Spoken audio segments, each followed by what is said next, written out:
అబ్బో ఇక్కడ కేజీ చీరలు కొంటే అర కేజీ చీరలు ఫ్రీ అంట. మంగళ్య షాపింగ్ మాల్, కేజీల్లో సేల్, టన్నుల్లో ఆనందం. ప్రకాశం బ్యారేజ్ వద్ద గోదావరి నీటి పొరవళ్లను సీఎం చంద్రబాబు పరిశీలించారు.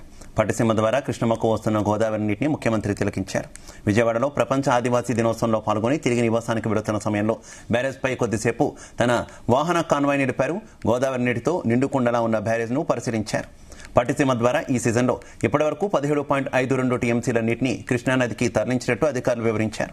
ఎగువ నుంచి వస్తున్న ప్రవాహాల కారణంగా గోదావరి నది నుంచి ఇప్పటివరకు 521 టీఎంసీల నీరు సముద్రంలో కలిసినట్టు అధికారులు తెలిపారు.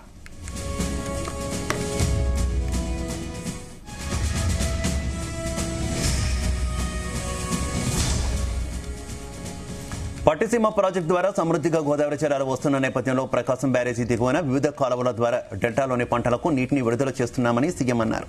కృష్ణా తూర్పు ప్రధాన కాలువ నుంచి 3,928 క్యూసెక్లు, కృష్ణా పశ్చిమ ప్రధాన కాలువ నుంచి 3,115 క్యూసెక్లు, గుంటూరు ఛానల్ నుంచి 115 క్యూసెక్లు నీటిని విడుదల చేస్తున్నట్టు అధికారులు తెలిపారు. డెల్టాకు నీటి సరఫరా కోసం మొత్తం కాలువలకు 7,158 క్యూసెక్ల నీటిని విడుదల చేస్తున్నట్టు వివరించారు.